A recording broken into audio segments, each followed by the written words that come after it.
Hello friends, welcome to my YouTube channel. ఈరోజు నేను చేయబోతున్నది ఎండు రొయ్యల తోక చేపల పులుసు. ముందుగా నిమ్మకాయ సైజు అంత చింతపండు నానబెట్టుకోవాలి. అలానే ఎండు రొయ్యలను కట్ చేసిన తోక చేపలను నానబెట్టుకోవాలి. నానబెట్టిన వాటిని శుభ్రంగా క్లీన్ చేసుకొని వాటిల్లోనే వంకాయ ముక్కలు, పచ్చిమిర్చి ఒకటి, మీకు సరిపడా టమోటా ముక్కలు,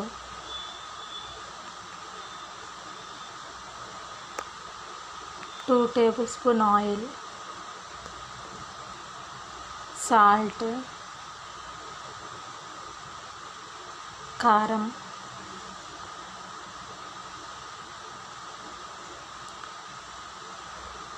మీ టేస్ట్కి సరిపడా కారం వేసుకొని అలానే ఆనియన్స్ కూడా లాస్ట్లో వేసుకొని హై ఫ్లేమ్ మీద మగ్గనివ్వాలి.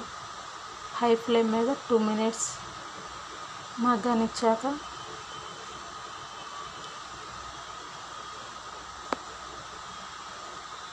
వాటిని మధ్య మధ్యలో కలుపుకుంటూ ఉండాలి.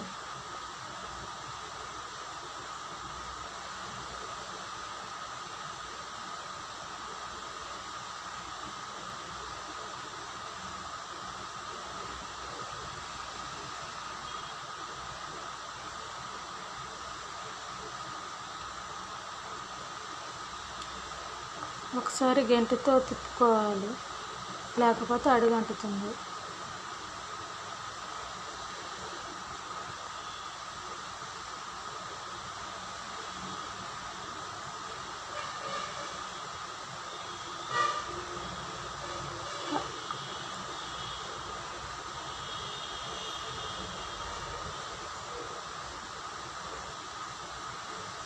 అలా మగ్గిన వాటిలో ముందుగా నానబెట్టుకున్న చింతపండు రసాన్ని పోసుకోవాలి. అంతే, curry is ready. High flame మీద 10 minutes, సిమ్లో 2 minutes పెడితే కర్రీ ఈజ్ రెడీ. ఒకసారి ఇలా ట్రై చేయండి, టేస్టీ సూపర్గా ఉంటుంది. ఇది మా అమ్మ style curry.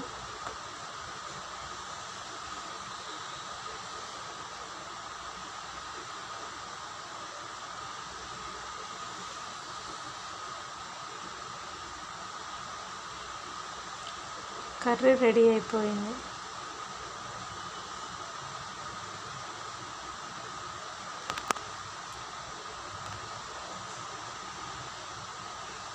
Please like and share and subscribe to my YouTube channel. Thank you for watching my video.